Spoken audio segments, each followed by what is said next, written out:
The Dr. Ray Podcast is a co-production of Ave Maria Radio and EWTN Radio. Here's today's monologue with Dr. Ray Guarendi. Many years ago, I was on, not once, but multiple times on the Jerry Springer Show. Now, before you gasp and you say, Dr. Ray, you've sacrificed everything, wait a minute. In the early years of the Jerry Springer Show, he was pretty legitimate. He dealt with serious topics. He did not become a voyeur in the sense that we have to look into other people's lives and their messed up decisions. No. And this, by the way, was the last time I was on his show because it went south. And I thought to myself, there's no way I'm going to be on a show like that goes in that direction. I was called by the producers, and they said, Ray, we're going to do a show on adolescence, dealing with adolescence. Parents think the adolescents are really, really tough. And we want you and Jerry to kind of take the lead on this, because I'd been on there for several legitimate topics prior to that. Okay, I can do that. There was a lady on the show who had a master's degree in something, and she was bemoaning the fact that adolescents don't talk well. They talk according to their peers' rules and English ways and not proper English, slang, etc. And this was before cell phones, when you didn't even spell out stuff. Okay, I'll do that. Now, at one point, it was Jerry or somebody in the audience asked me, what do you do about disrespect from a teenager? Because, my gosh, they can be very disrespectful. And I gave my standard recommendation that, well, you can assign them a handwritten essay. Handwritten essay each and every time. The length decided by you. The woman that was the co-guest with me turned on me. She thought that was just a ridiculous, dumb idea. Archaic throwback, you Neanderthal. And she said to me, do you have any children? She practically spit it out. Like, how can you possibly know what you're talking about if you don't have any children? Which is ridiculous in and of itself, the implication. Because that means you have to experience anything anybody else experiences to give them any kind of advice about anything. You want to be as messed up as they are when you're trying to give them advice? I said, yes. I have 6. Now, at that point, that was how many we had at the time. At that point, the audience turned on her. They hooted and they whooped it up. That was becoming their standard audience response at that point in the Jerry Springer Show. She was not to be deterred. She turned around and she said, are any of them teenagers? And I said, no, not yet. And the audience then turned on me, hooping and hollering and everything. And she sat back very smug, like, there, you see how dumb this guy is? He's giving advice because he doesn't even have any teenagers. You don't have to listen to him. She and the audience were operating out of an absolutely devastating, dumb myth that you have to have direct experience to be able to give anybody advice.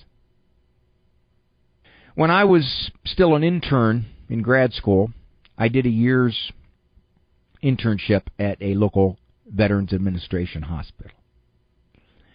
I had to conduct a group. I had a group. 6, 8, 10 guys in there. It was kind of...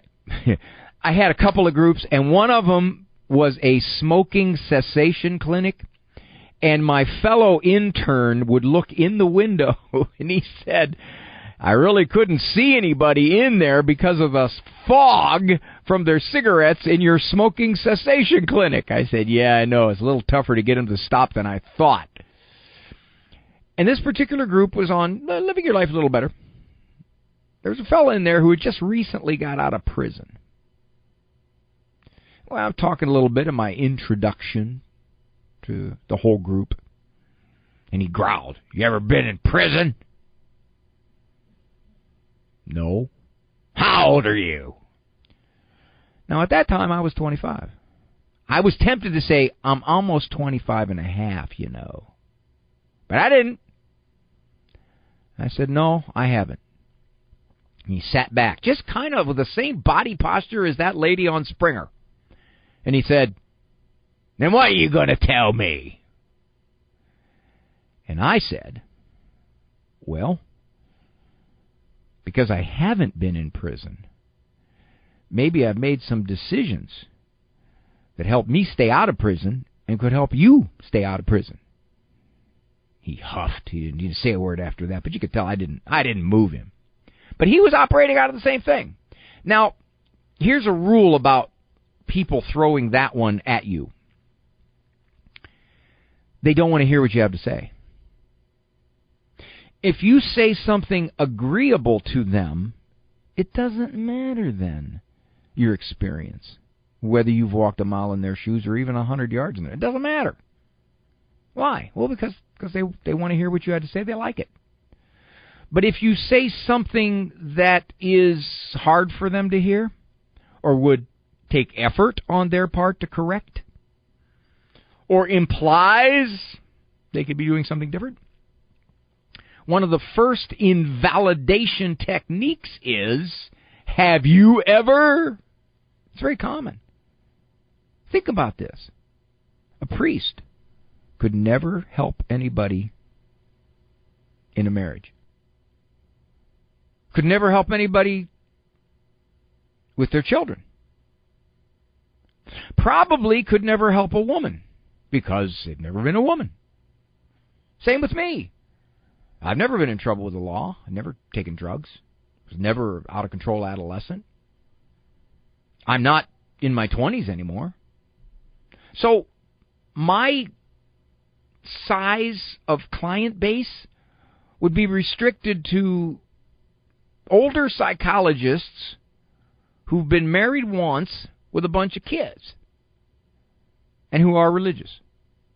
Now, that's a pretty small niche. Sometimes you don't want people who have had your experience. Say, for example, that your marriage is falling apart. Do you want to go to somebody for advice who's had 2 marriages fall apart? I mean, you know they've experienced it. Is that who you want to go to? You want to go to a therapist who's been divorced 3 times? Doesn't really like the opposite sex? You know, they've experienced what you've experienced. As a matter of fact, they've experienced it triple. They have had 3 failed marriages. Yours is only on the edge. Hey, you want to hear what they have to say? How objective would they be? How good would their advice be? Why didn't they follow it in their own marriages? They were the common denominator.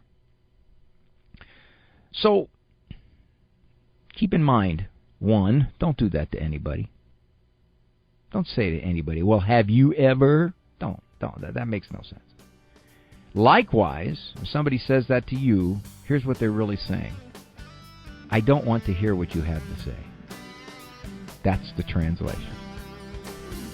More of Dr. Ray's Monologues can be found on his website, drray.com. Monologues as well as full-length programs of The Doctor Is In can be heard at AveMariaRadio.net and EWTN.com/radio.